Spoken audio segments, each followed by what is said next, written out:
Bonjour et bienvenue aux actualités TVCO. Au sommaire cette semaine, le Club optimiste de Baie-Saint-Paul annonce la fin de ses activités. Le taux de décrochage au centre de service scolaire de Charlevoix affiche une importante augmentation. Qui sont les lauréats du 26e Gala Ose entreprendre? Le Musée d'art contemporain de Baie-Saint-Paul lance le projet Culture Inclusion et le sculpteur charlevoisien Jean-François Lettre expose au Musée des métiers d'art du Québec. Bonne émission!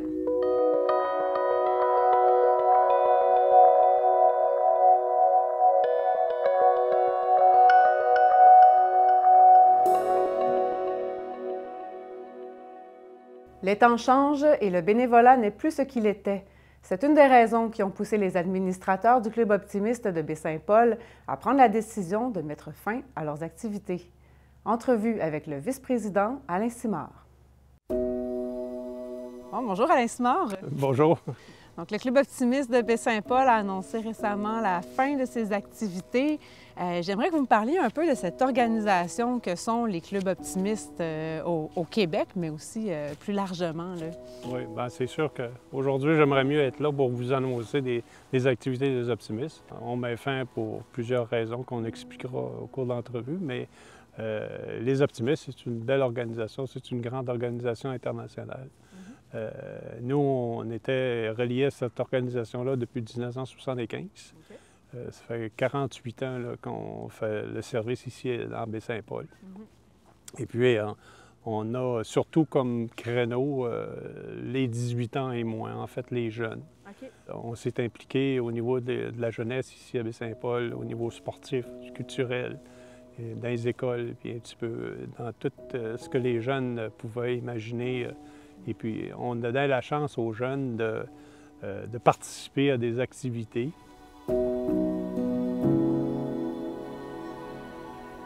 Donc, le Club optimiste agissait en proposant des activités ou plutôt en finançant des activités? On était plutôt des facilitateurs pour les activités. En fait, on s'associait aux gens qui promouvaient les activités et puis ceux qui les organisaient.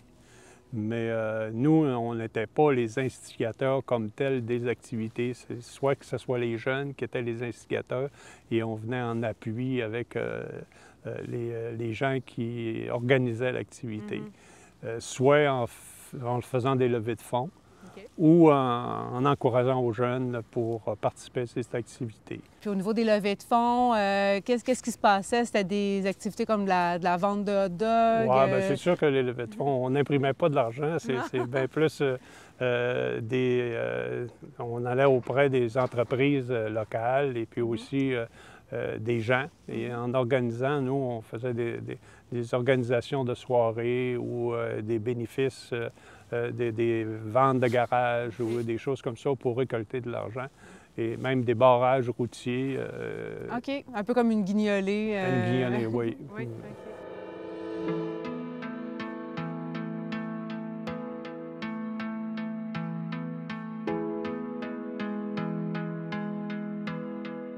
Qu'est-ce qui mène là aujourd'hui à devoir prendre cette décision-là de mettre fin aux activités du Club optimiste de Baie-Saint-Paul? C'est quoi les enjeux que vous rencontrez?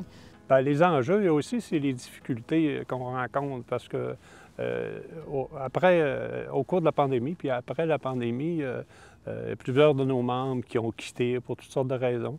Et puis, nos membres étaient vieillissants. Le recrutement est de plus en plus difficile. Le bénévolat est changé. C'est un bénévolat maintenant qui est intéressé. On le voit dans les écoles. Les gens font du bénévolat dans les écoles, mais sont de passage lorsque les enfants sont là. Leur enfant est là. Ils les appuient, puis ils font partie ils donnent du bénévolat, du temps. Ils sont bénéficiaires en même temps, finalement, du bénévolat. C'est un bénévolat intéressé. Oui. Puis au point de vue aussi des organisations sociales, le bénévolat, c'est plus ce que c'était, parce qu'avant, il y avait une population de retraités qui se plaisaient dans le bénévolat. Aujourd'hui, les retraités, c'est pas nécessairement des gens qui n'ont rien à faire. Hein. Ouais. Ils ont des projets de retraite. C'est souvent, c'est des gens qui font des deuxièmes carrières ou des gens qui voyagent ou des gens qui trouvent des façons différentes d'occuper leur temps. Puis on est plus dans une société individuelle présentement. Fait que c'est la mentalité qui a changé. La mentalité a été changée aussi.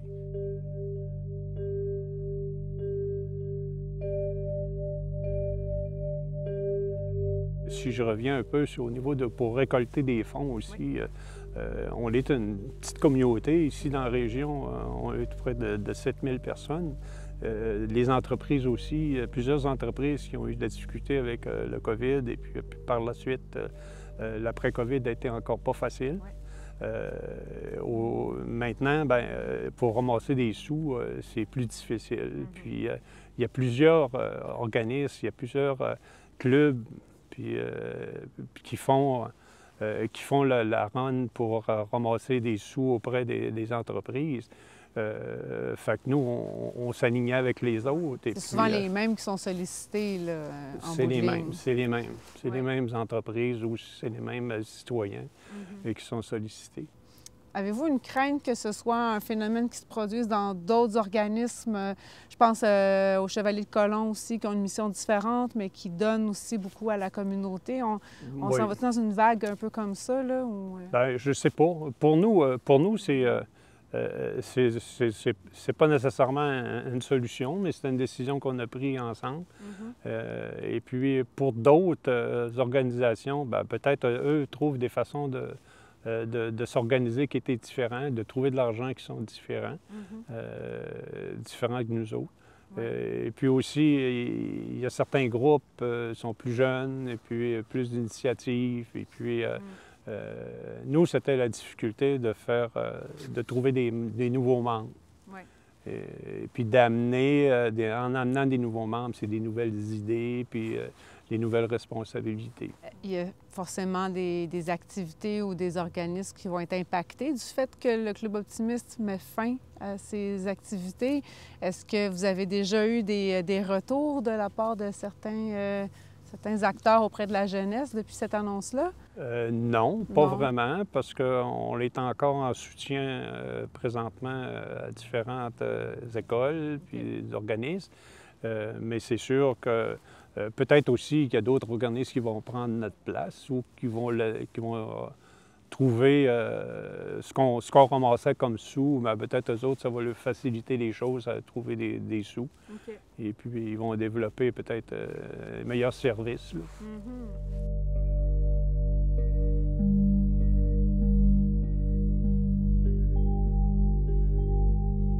La belle réussite, c'est d'avoir persisté avec le temps. C'est beaucoup de gens là, qui sont là-dedans, cette organisation-là. À Baie-Saint-Paul, on parle de combien de membres qu'il y avait dans le club? On était jusqu'à 40 membres. Ah oui, hein? Ouais. Récemment, on est tombé à 10 membres, plus ou moins actifs.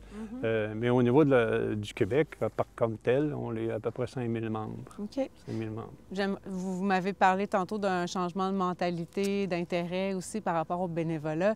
J'aimerais savoir, vous, qu'est-ce que ça vous apporte, cette forme de bénévolat, justement, qui n'est pas un bénévolat intéressé, mais plus largement pour la communauté? Moi, je dis un bénévolat gratuit. Oui. Un bénévolat gratuit, c'est de donner aux jeunes la chance de goûter au plein air ou de goûter aux exercices physiques, puis de tous les jeunes. Parce qu'on n'appuyait pas, on soutenait indirectement les sports d'élite, mais c'était pas le but d'en faire des joueurs de hockey professionnels ou des patineurs professionnels. C'était de démocratiser ça un peu, là, que ce soit accessible à tous. C'est de toucher et puis donner la chance à tout le monde. S'il y avait des activités que ça prenait des patins, ou bien si ça prenait on fournissait des patins à tout le monde, des choses comme ça.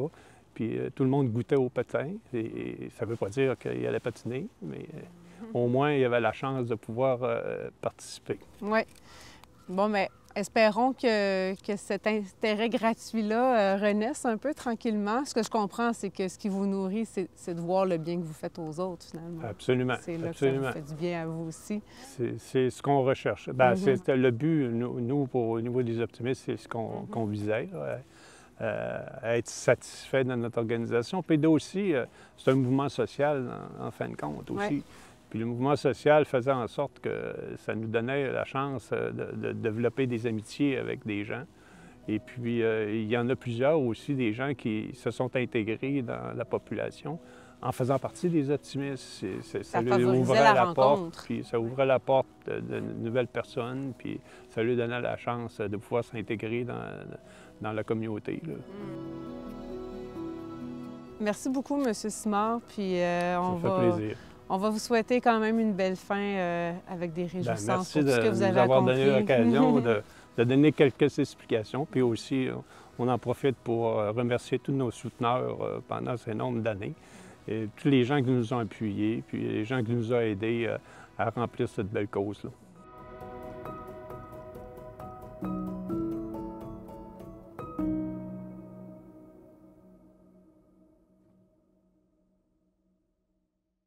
Une importante hausse du taux de décrochage dans la région incite le Centre de services scolaires de Charlevoix à mettre en place de nouvelles stratégies pour assurer la réussite scolaire de ses élèves.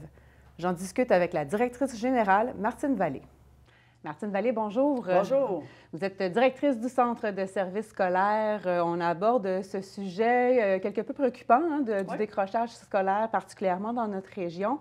Il y a des chiffres qui sont sortis. On parle là, que ça l'aurait presque doublé en 2 ans dans Charlevoix. On serait passé de 5,2 % en 2020 à 14 % en 2022. Mais bon, ce ne sont que 2 chiffres. Donc, j'aimerais voir avec vous un peu les remettre dans l'ensemble par rapport à la province et aussi relativement à cette bonne nouvelle, en fait, qu'on avait eue il y a, si je me souviens bien, 2 ans à peu près, où inversement, on se réjouissait du haut taux de diplomation là, dans la région. Oui, tout à fait. Alors, c'est quoi le portrait, là, plus précisément? Bien, tu sais, d'entrée de jeu, vous le dites bien, là, il faut s'en préoccuper, puis il faut savoir réagir rapidement à cette situation-là. Quand on regarde sur une ligne du temps, là, si je reprends les 10 dernières années, de façon constante, le centre de services a toujours eu des taux de décrochage plus bas que ce qu'on peut retrouver au niveau de la province et du Québec. Okay. Et effectivement, là, si je remonte un peu les 6-7 dernières années, on était souvent dans un rang où on se trouvait parmi les 10 centres de services ayant le plus bas taux de décrochage. Okay. Donc, le classement est bon quand même au niveau oui, c'est ça. Il faut commencer par regarder un peu une tendance. Là, ce qu'on voit depuis 2 ans, c'est un taux de décrochage qui est un peu en augmentation. Nous, on l'a constaté aussi à l'interne, parce que ces abandons-là, on n'a pas besoin des chiffres pour savoir que l'élève n'est plus à l'école. Donc, les écoles, ça fait déjà... Là, exactement. Ça fait déjà 2 ans que les écoles portent à notre attention, qu'il y a un petit peu plus un enjeu. Quand on creuse ces éléments-là, bien, il est clair que l'impact est d'abord chez nos garçons.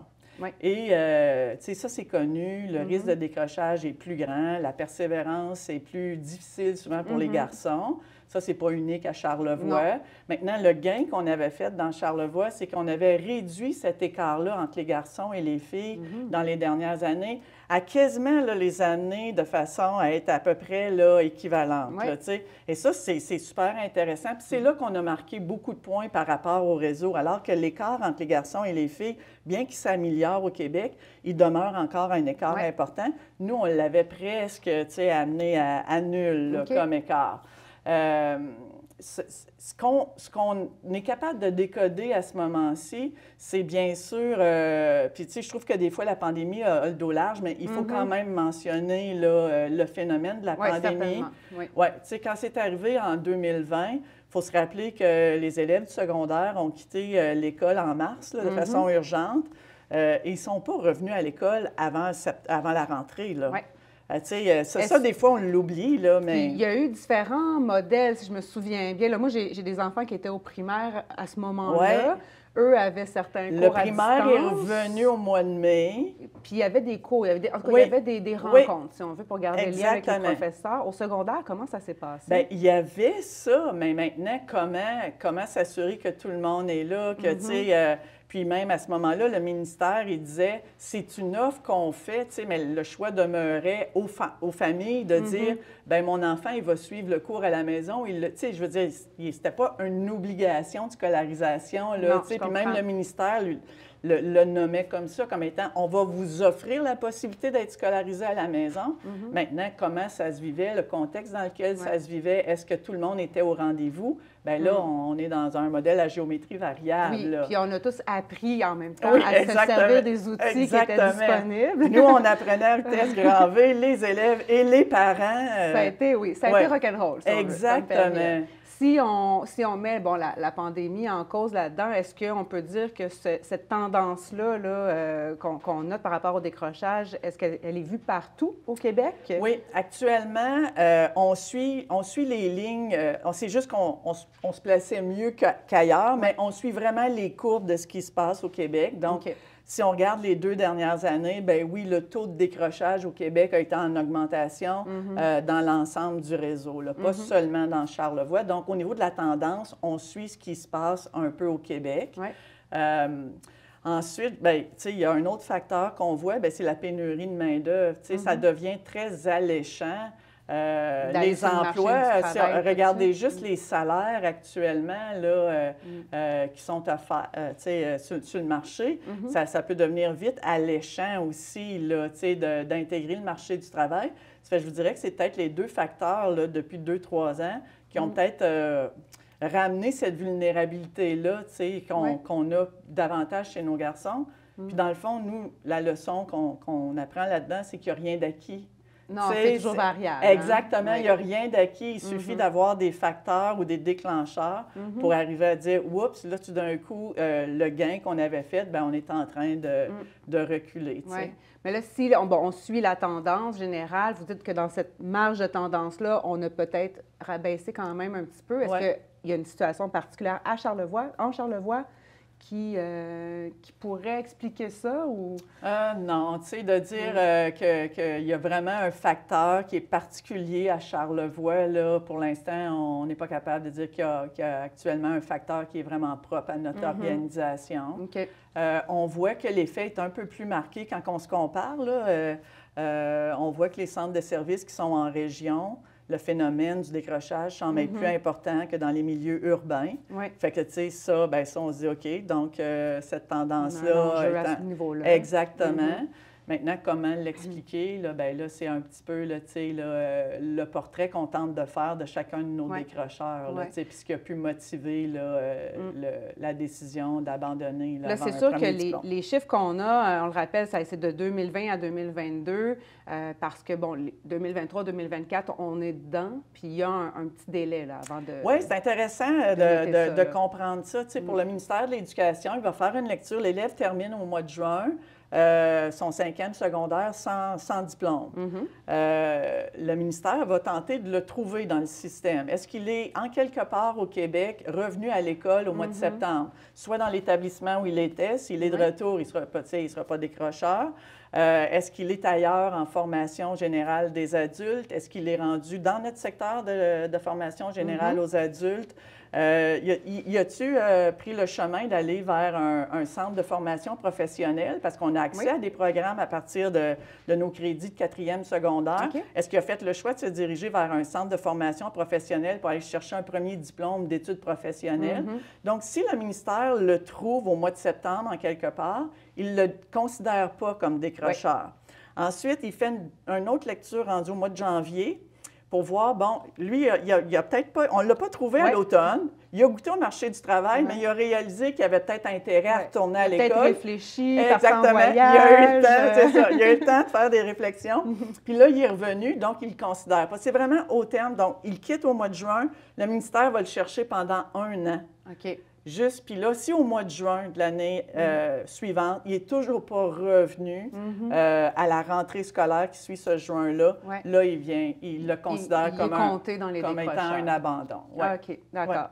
Est-ce qu'on peut imaginer que la pandémie, forcément, va avoir encore des répercussions à ce niveau-là? Je pense aux jeunes qui étaient au primaire, puis qui sont rentrés au secondaire dans l'année qui suit. il y a quand même eu un petit gap là, entre les deux, là, vu qu'on était peut-être plus permissif sur les notes pour donner une chance à tout le monde de ne pas trop écoper, justement. Bien, c'est sûr que, tu sais, au niveau des bulletins, on se souvient, il y a eu des bulletins, c'était même pas des notes, là, tu sais, là, c'était comme un jugement de réussite en disant, sur la base de ce qu'on a vu, on pense qu'il aurait les capacités d'avoir réussi s'il avait eu accès à l'ensemble du programme. Donc, il y a eu, là, ce passage-là, là, pendant... Une espèce de souplesse là, qui a été donnée pendant la pandémie. On a fait une concentration aussi au niveau du programme de formation sur des savoirs essentiels. Donc, avec le ministère, on a travaillé à dire les savoirs essentiels du programme de mathématiques. Qu'est-ce qui est vraiment essentiel pour que l'année prochaine, en mathématiques, l'élève ait le bagage nécessaire pour poursuivre ses études? Il n'y a pas l'impression que la marche soit trop haute. Exactement, entre les deux, là. Parce que le programme de formation de l'École québécoise, il est costaud. Là. Il y a vraiment beaucoup de matériel là-dedans. Donc, tu sais, il y a eu des efforts dans le réseau là, de travailler sur des savoirs qu'on appelle plus essentiels, là, des apprentissages essentiels. Donc, effectivement, là, je vous dirais que c'est comme un peu les stratégies là, qui ont été mises là, en place. Pour essayer d'éviter ça. Mais exactement. De toute façon, j'imagine que toutes ces données-là sont analysées quand même à chaque année pour voir les tendances. Oui, puis chez nous, actuellement, on vient de se doter d'un nouveau plan d'engagement vers la réussite 2023-2027. Puis, dans le fond, la lunette qui est mise... on suit toujours beaucoup les échecs, mais là, on suit beaucoup les élèves qu'on considère à risque, dont le résultat final se trouve souvent entre 60 et 69. Et ces élèves-là deviennent une catégorie d'élèves pour lesquels on veut faire des gains, essayer de sortir la proportion d'élèves qui se trouvent entre 60... Oui, ils ont réussi, mais ils demeurent à risque, c'est ça. Donc, dans le PEVR qu'on s'est donné dans les prochaines années, on veut bien sûr suivre au niveau des échecs, mais beaucoup la clientèle qui pourrait être vulnérable de réussite. On veut la solidifier. Oui, puis on veut que le nombre d'élèves qui se trouvent dans ce barème-là, soit qu'on en ait le moins possible. Bon, et justement, parlons des solutions. Comment on peut réussir ça? Comment on peut amener à inverser la tendance, finalement? Oui, mais du côté du décrochage scolaire au secondaire, je vous dirais qu'actuellement, les équipes au secondaire les élèves, ils ont une très bonne connaissance de leurs élèves. Je dirais que Charlevoix, c'est une de nos qualités. Là. Il n'y a pas un élève qui est un numéro. Là. Tout le monde a un nom. Le lien est fort. Donc, c'est vraiment de concentrer les bons services complémentaires. Quel genre de services complémentaires on peut mettre autour de l'élève. Puis, il faut savoir que celui qui décroche, ils n'ont pas tous le même profil. Hein? Certains, c'est des élèves qui ont des difficultés scolaires depuis un certain temps, pour qui l'école, ce n'est pas nécessairement facile. Donc, pour d'autres, il y a des enjeux de santé mentale. La pandémie a été difficile pour nos adolescents. Là, donc, pour certains, il y a des enjeux de santé mentale. Pour d'autres, on les appelle les silencieux.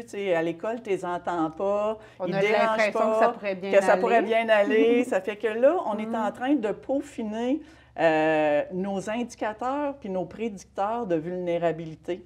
On est en train de se donner là, un système là, beaucoup plus agile au niveau de la donnée, puis essayer de voir quelles variables on peut croiser qui nous permettraient de mieux détecter peut-être en amont, parce qu'on veut être en prévention le plus possible et pas être en réaction au décrochage. Donc, ça, c'est des éléments sur lesquels on travaille. Mais ça se fait comment concrètement? C'est par les approches avec les jeunes dans des activités, la pédagogie? Oui, c'est ça. Ça peut être des activités, c'est des services complémentaires. Il y a de la psychoéducation dans les écoles, il y a de l'orthopédagogie qu'on va rajouter comme service complémentaire. Il y a des services de psychologie. Là, on est en train d'implanter des programmes de santé mentale positive dans nos écoles secondaires. Ça fait partie d'ailleurs du prochain plan d'engagement, mais on a déjà commencé à déployer là, un programme de santé mentale positive auprès des adolescents. Donc, c'est ça, on essaie vraiment de se placer davantage en prévention. Puis, le jour que, tu sais, il y a quelqu'un qui abandonne, je vous dirais que là où c'est intéressant, c'est que la communication entre notre secteur jeune au secondaire et l'éducation des adultes, il faut savoir que nos deux pôles d'éducation des adultes sont dans nos polyvalentes. Oui. Ça fait que donc, ça fait partie tout de suite, on donne le signal qu'il y a un jeune qui vient d'abandonner et eux, ils ont une démarche à l'automne, s'ils voient que l'élève n'est pas là, pour commencer à tenter de créer des liens avec lui OK. puis de le ramener. Ça fait qu'il y a tout peut-être lui montrer d'autres opportunités, le séduire avec d'autres oui, d'autres attraits programmes. qui Je pourraient regarde dans les l'intéresser. dernières années, on essaie OK. d'enrichir au niveau de notre centre de formation professionnelle des programmes qui sont peut-être plus attractifs pour les jeunes hommes. Je donne l'exemple de charpenterie-menuiserie Oui. qu'on a donné, tu sais, quand on l'a annoncé, on a rempli là, une vingtaine de garçons, c'est manifesté rapidement. Fait que, tu sais, on voit que Charlevoix, il faut varier aussi qu'est-ce qu'on est capable d'offrir comme programme. Actuellement, avec l'offensive en construction, on a engins de chantier, on a électricité. Fait que ça, c'est tout, tu sais, puis on voit bien, là, tu sais, c'est des programmes où majoritairement, c'est des garçons qui sont inscrits, là. Donc ça, pour nous, ça se peut qu'un jeune n'obtiendra pas son premier diplôme à l'école secondaire, mais que ça va être par un diplôme d'études professionnelles qui va aller chercher son premier diplôme. Puis au niveau de l'éducation des adultes, dans les dernières années, on travaille beaucoup avec nos partenaires sur le terrain pour certains jeunes pour qui le lien avec l'école est peut-être difficile. Bien, est-ce qu'on peut aller le scolariser à l'extérieur de l'école? Donc, en milieu de travail, avec sur le Carrefour terrain. Jeunesse, qui eux autres aussi donnent des services aux jeunes, est-ce que notre enseignante peut se déplacer? Puis on a des jeunes qu'on a scolarisés dans d'autres lieux que l'école parce que... Il y en a pour qui c'est ça la recette. Je pense aussi à Technoconcept, les écoles, entreprises. Puis je vous dirais que rendu à un taux de décrochage autour de, mettons celui-là, 15 et moins, il n'y a plus une recette qui va... Il n'y a plus, comment je dirais, une recette ou une modalité qui va répondre à chacun. Tu sais, il faut vraiment dire, ce jeune-là, c'est qui? Puis de quoi il a besoin pour qu'on soit capable de recréer le lien. C'est plus de façon individuelle qu'on aborde le Donc, ça devient très problématique. personnalisé. Puis on a des bons partenaires jeunesse. Le maillage avec ses partenaires, tous les organismes jeunesse, j'ai salue, là, pour nous autres, c'est précieux, là. Donc, on travaille beaucoup avec ces gens-là pour essayer de toujours ramener notre jeune à aller chercher ce premier diplôme-là. D'accord. Bon, mais c'est encourageant. Oui, alors, oui. On a des sections. Bien, en fait, c'est l'agilité, c'est un peu la beauté de Charlevoix, c'est sa capacité d'être agile et de rapidement mobiliser. Tu sais, quand je dis qu'on a fait des gains pour les garçons il y a quelques années, on avait travaillé une initiative avec la Chambre de commerce. Sur la conciliation études-travail. Tu sais, on a ça dans le radar. Est-ce que là, on l'avait travaillé, notre stratégie, on s'était mobilisé pendant 2-3 ans, on avait vu l'impact. Est-ce qu'on l'a pris pour acquis et on a laissé comme tomber un peu cette stratégie-là? Est-ce que ça devient si le marché du travail est maintenant ce qui attire nos garçons avant d'avoir leur premier diplôme, bien, est-ce qu'on remet cette stratégie-là en place? Fait que, tu sais, on a comme un coffre à outils aussi qu'on a. Il y a des choses qu'on a tentées dans le passé qui ont donné des résultats. Donc, on veut aussi miser sur des stratégies qui ont déjà été intéressantes. Oui, parfait. Bien, merci beaucoup, Martine Vallée. Hey, ça me fait plaisir.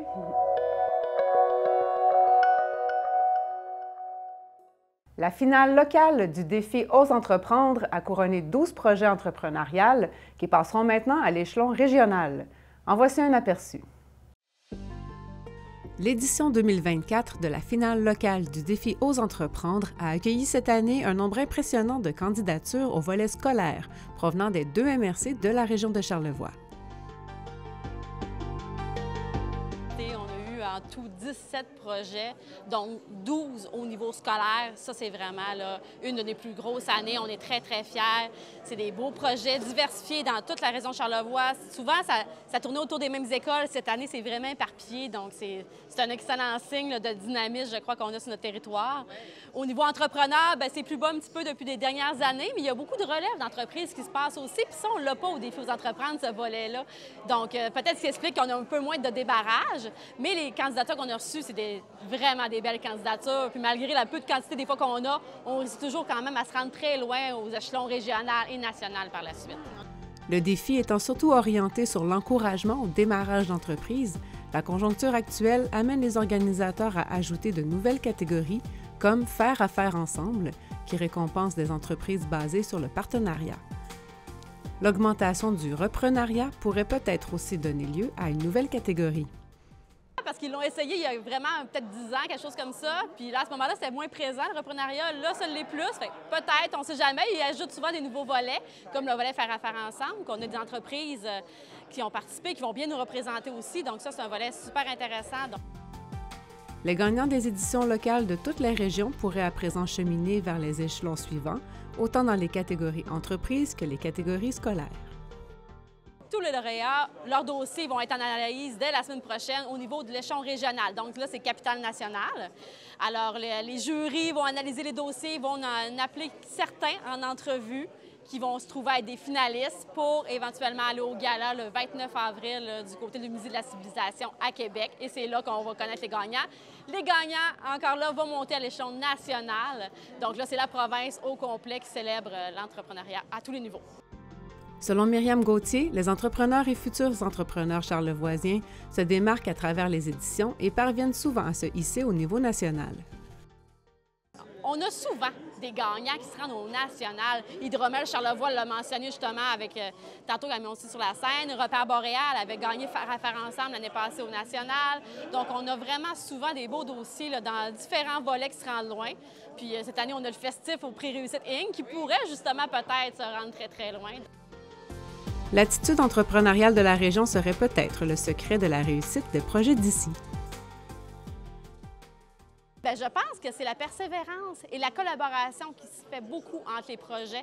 On le voit tout le temps, les entrepreneurs, ils n'hésitent pas à aller faire appel à un autre. C'est pas un compétiteur, non, je vais collaborer avec lui. Donc, cet esprit-là, charlevoisien, on le sent vraiment. Puis quand on monte plus haut dans les volets, bien, je pense que cette chaleur-là humaine fait la différence. Le gala de remise des prix du défi local Ose entreprendre s'est déroulé le 3 avril dernier à la polyvalente Saint-Aubin de Baie-Saint-Paul. Gabrielle Bouchard, directrice générale du Musée d'art contemporain de Baie-Saint-Paul, était dans nos studios pour nous parler de son nouveau projet Culture Inclusion et revenir sur le projet en santé mentale qui sera bientôt présenté au public. Gabrielle Bouchard, bonjour. Bonjour. Récemment, la députée Karianne Bourassa a annoncé l'octroi d'une aide financière au musée pour un nouveau projet, le projet Culture Inclusion. Oui. J'aimerais que tu m'en parles un peu. Qui on inclut? Qu'est-ce qu'on inclut dans ce projet-là? Et en quoi ça consiste? Oui. Tu sais, l'inclusion est très à la mode là, maintenant. Oui. Fait que, tu sais, c'est vraiment cette question-là de donner accès à des gens qui n'auraient peut-être pas ni les moyens ou ne seraient pas enclins à aller au musée nécessairement en se disant « bon, mais c'est pas pour moi » ou « ça va être dur » ou tout ça. À cause d'une idée un peu élitiste peut-être? Parfois élitiste, parfois de se dire « ah, je serais pas capable d'y aller, ah, ben ça va coûter cher ». Tu sais, des fois, il y a plein de barrières là, à aller au musée. Fait que c'est ça qu'on essaie d'enlever le plus possible. OK. Fait qu'au travers de ce programme-là, c'est de laisser des entrées gratuites à 5 différents groupes communautaires qui peuvent avoir jusqu'à 2 groupes chacun aussi. Fait que on est capable quand même d'aller chercher une 100-120 personnes environ au travers de ça. Sur une année, dans le fond? Ouais. OK. Puis de leur donner une visite gratuite du musée et une activité en lien avec la visite, dépendamment de leurs intérêts, dépendamment de leur capacité aussi. Dans leur milieu à eux. Ou au musée. Tu sais, on est vraiment, l'un ou l'autre. on est 100% dans la flexibilité. Fait que si eux veulent venir, mais on a de l'argent pour les aider avec le transport adapté, par exemple. Tout comme si eux ils préfèrent qu'on aille dans leurs espaces parce que c'est trop compliqué de se déplacer, bien nous, on amène une œuvre, on arrive avec une activité de création. On parle d'art, on parle de plein de choses, dépendamment de leurs intérêts, on s'adapte à eux autres. Donc, l'activité, elle est faite sur mesure pour ce groupe-là. Vraiment. OK. Puis là, les organismes sont déjà ciblés? Oui. Il y a l'OMH, il y a le SANA, il y a le Pro-santé, sur ton petit papier, fait que tu vas être meilleur que moi, Pro-santé. L'Association des personnes handicapées. Oui. Et puis Alpha. Oui, c'est ça, alphabétisation, c'est vraiment le fun, ça. Oui. Ça nous permet d'aller donc, vraiment on voit, là, dans le fond, au niveau des communautés que ça touche, bon, bien, alphabétisation, ça le dit. SANA, on est au niveau des nouveaux arrivants. Oui. Personnes handicapées, on est autant dans l'handicap physique que mental, tous les types. Pro-santé, c'est quelle clientèle qu'on va chercher? Pro-santé, c'est vraiment des aînés en situation d'isolement. Fait que, tu sais, des fois, eux vont aller à Pro-santé certains après-midi par semaine pour être ensemble avec une intervenante, tout ça. Puis là, ben, on les amène jusqu'au musée. On l'a déjà fait, en fait, à l'automne, puis c'était vraiment super. Ils arrivent, ils ont même une popote roulante qui vient, ils mangent au musée, puis ils font une activité de création en après-midi. Fait que c'est vraiment cette question-là de briser l'isolement social là, des personnes âgées. Est-ce qu'à ce moment-là, des simples visiteurs qui passent par là à ce moment-là peuvent se se joindre à ce qui se passe oui, avec le groupe? Ils écoutent sans problème. C'est sûr OK. qu'ils n'auront pas droit à leur petit repos. Là. Ah, OK. Mais oui, ils peuvent se joindre sans problème, OK. puis écouter qu'est-ce que l'intervenante dit, qu'est-ce que la médiatrice dit. Fait que ça OK. devient des lieux de rencontre, vraiment. Oui, oui. Puis au niveau de l'OMH, là, on est dans l'habitation, c'est l'Office municipal d'habitation. C'est quoi la clientèle? Bien, c'est vraiment, ils vont aller cibler, c'est des intervenants aussi qui sont en lien avec eux, qui vont aller cibler des gens peut-être avec de moins grands revenus, difficultés aussi d'accès à la culture, parce qu'on n'a pas des possibilités de culture à l'infini non plus là, dans Charlevoix. Fait que c'est vraiment des personnes qui n'auraient pas les moyens de venir au musée, puis ou qui n'auraient pas les moyens de se déplacer aussi. Ça ne veut pas dire que tu vas être à distance de marche du musée pour venir. Non, non, non, c'est ça. Parce que là, ça couvre tout Charlevoix ou Charlevoix-Ouest? Ouest et Est. Les deux. OK, les deux MRC. Est-ce que de votre côté, ça impliquait aussi l'embauche de nouvelles ressources dédiées à ça ou vous êtes déjà autonome là-dedans? Bien, on est déjà autonome, mais dans le fond, c'est que ça vient légitimer davantage parce que, tu sais, des fois, cette personne-là ne va pas nécessairement faire à 100 de la médiation dans son année. Mais plus qu'on a des projets comme ça, mais plus qu'on est capable de lui donner une médiation, puis moins elle fait de l'administration, ou moins elle fait... Parce que le but, c'est de développer la médiation le plus qu'on peut auprès de différentes clientèles. Oui, la médiation qui est, peux-tu nous en parler un peu? Oui. La médiation, là, c'est vraiment rendre accessible. Tu sais, souvent, on va parler de démocratisation de l'art.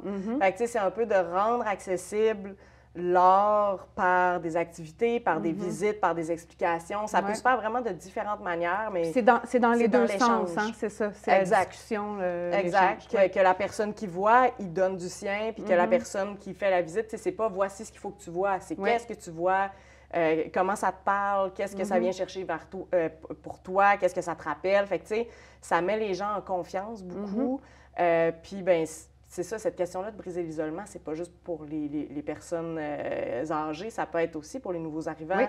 Tu sais, de se dire, mais qu'est-ce que tu vois ici, ça te parle comment par rapport à ta culture, par rapport à tout, tu sais. On peut vivre de l'isolement de toutes sortes de façons, manières, de toute façon. Puis justement, ça m'amène à votre autre projet là, qui est en lien avec la santé mentale. Ça fait déjà un petit moment que c'est annoncé puis que c'est en branle. Peux-tu nous en parler un peu? Oui, mais c'est vraiment un beau projet. C'est un projet avec des jeunes secondaires. Il y en a comme une première partie qui a été faite, puis là, il y a une autre partie qui va être vraiment dans des classes la semaine prochaine puis l'autre semaine d'après. Puis c'est vraiment cette question-là. C'est comme un atelier en deux parties. Fait que la première partie, les jeunes faisaient de la linogravure. Puis dans un deuxième temps, avec Sébastien Lafleur, ils ont utilisé une application de réalité virtuelle qui s'appelle Artivive. Puis ils ont comme créé une deuxième œuvre qui part de cette œuvre-là, qui la transforme, en fait. Donc, cette application-là, en fait, elle permet que quand on regarde l'œuvre à travers un téléphone cellulaire ou une tablette, il y a une nouvelle dimension numérique. Exactement. Fait que soit ça va se mettre à bouger, soit ça va changer de couleur. Tu sais, il y a plein de choses. Du son aussi, un peu? Je pense pas. Non, ben, peut-être. On verra. Donc, ils travaillent deux médiums, dans le fond, les jeunes Exactement. là-dedans, là. Fait que c'est aussi une question de rendre accessible aussi des outils de téléphone, parce qu'ils ont tous leur téléphone dans la main, puis des fois, ils n'ont pas nécessairement toutes ces... Ça leur fait faire autre chose, quelque chose de créatif. Ça, plutôt que de scroller. Oui.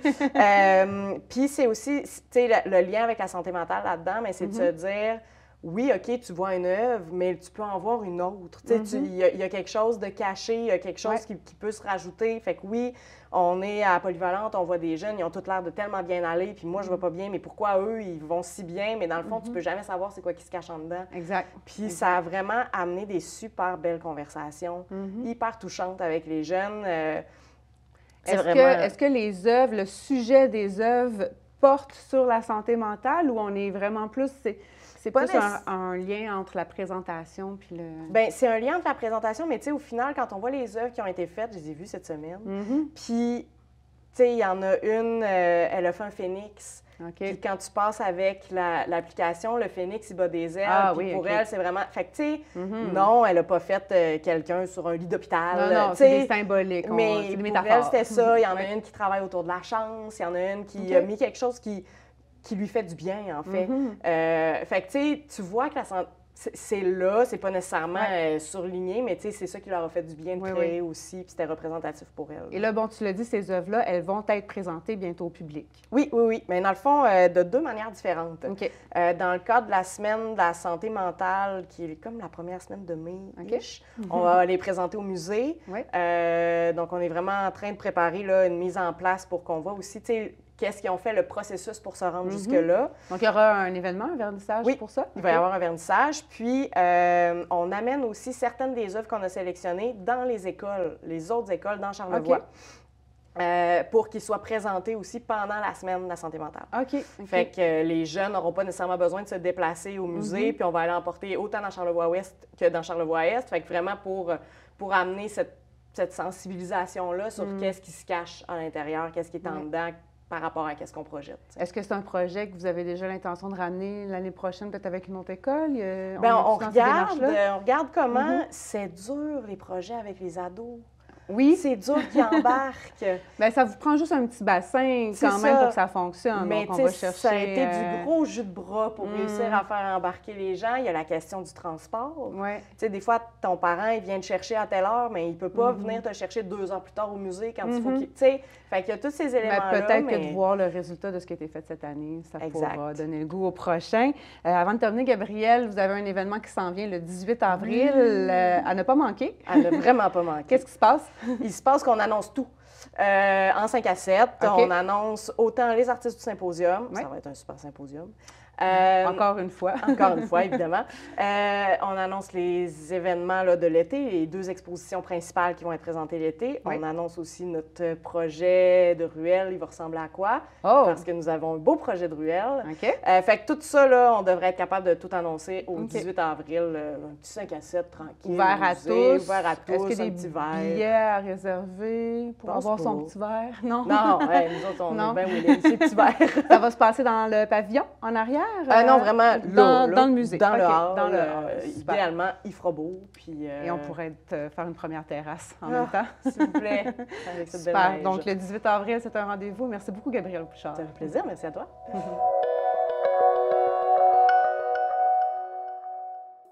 Le sculpteur Jean-François Lettre nous accueille dans son atelier et nous explique sa démarche en lien avec l'environnement et les changements qu'il subit. Voici notre reportage.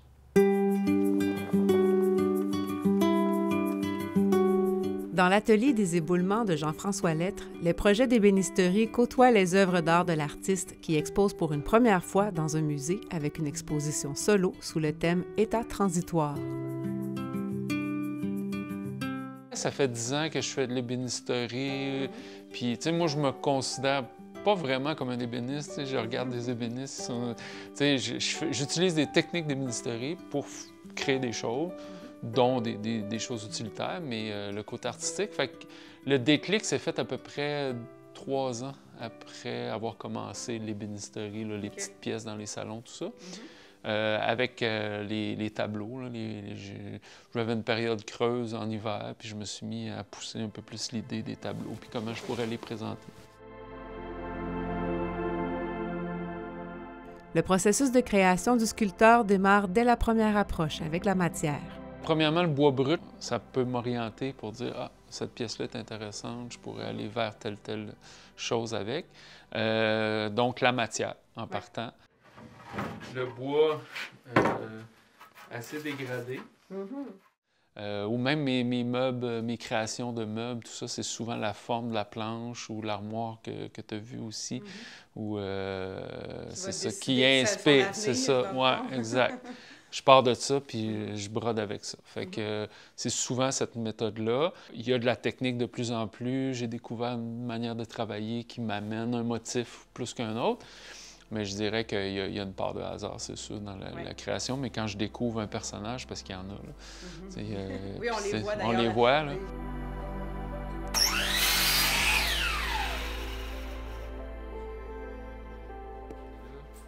Quand je prends le morceau, il arrive là. Ah, puis là, c'est là que ton c'est petit là mon dessin, personnage. là, Puis tu sais, si je n'avais 4...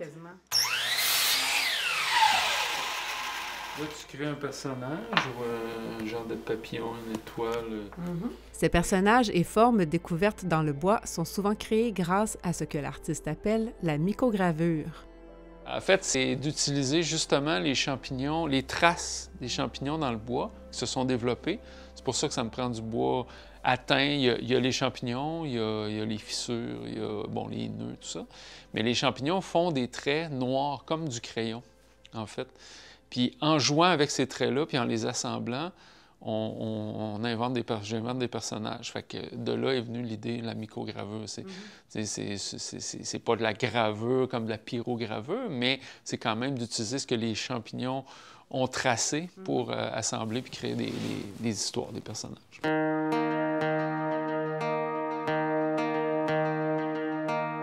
La démarche de Jean-François Lettre va au-delà de la création d'un bel objet. Son contact avec la nature et l'environnement, d'où il tire sa matière première, l'amène à se questionner sur l'évolution du monde qui nous entoure. Cette fameuse exposition donc au Musée des métiers d'art du Québec a comme thème « État transitoire ». C'est quoi l'état transitoire que tu constates, que tu démontres? Bien, en fait, c'est multiples niveaux. C'est moi en tant que personne, dans mon évolution personnelle. Après ça, dans l'évolution, on les voit, les changements, ça va vite. Puis c'est dans le passé aussi, l'histoire. Exemple, j'ai une pièce que j'appelle Carbonifère, qui est une pièce qui a été... Ce que je voulais faire, c'est imager l'époque du Carbonifère, ce qui est très significatif par rapport à mon travail. Parce que le Carbonifère, c'est une époque de l'évolution il y a 300-400 millions d'années, je ne me rappelle pas exactement, où c'est une période où il y avait beaucoup d'oxygène, il y avait beaucoup de forêts, pas d'humains. Mais cette période-là était exceptionnelle parce que le bois de la forêt pourrissait pas. Le bois, il pourrissait pas. Fait que c'est un état que nous, on prend pour acquis, c'est-à-dire tu mets du bois dehors, il pourrit. Mais à cette époque-là, c'était pas le cas parce que les champignons n'avaient pas la capacité de digérer le bois. Fait que... puis, moi, je travaille avec le bois pourri, autrement dit. Fait qu'il est arrivé une période, le Carbonifère, pourquoi ils appellent ça le Carbonifère? C'est c'est là qu'il y a eu du charbon. Fait que le bois, au lieu de pourrir, il s'empilait, puis il devenait du charbon avec les milliers d'années. Puis cette période-là a arrêté quand le champignon a trouvé la manière de digérer le bois, de s'en servir comme nourriture. Est-ce que dans ta forêt ici, tu vois une transition aussi? Tu vois une évolution? Bien, dans la forêt, je vois qu'elle est de plus en plus maganée. Les arbres, les bouleaux ont de la difficulté. D'ailleurs, dans l'exposition, on a travaillé avec un ingénieur forestier. C'est quoi son apport à l'exposition? Bien, en fait, il amène sa vision de spécialiste dans le catalogue, parce qu'il va y avoir un catalogue d'exposition, de l'exposition qui va sortir le 25 mai. Donc, on a un texte, on parle, le discours, la discussion qu'on a eue avec, il se retrouve dans le catalogue. Fait qu'on a mixé, c'est pour ça aussi de la forêt à l'œuvre d'art, qu'on a mixé vraiment le discours, l'environnement, l'état de la forêt, où on en est, et l'exposition. Jean-François Lettre vit aussi une transition dans sa carrière grâce à cette exposition, ce qui lui laisse entrevoir la possibilité d'allouer plus de temps à la création artistique dans sa vie. Au niveau de ses œuvres aussi, une transition est visible, passant du tableau 2D à l'œuvre monumentale. Qu'est-ce que tu souhaites que les gens aient comme réflexion quand ils visitent l'exposition?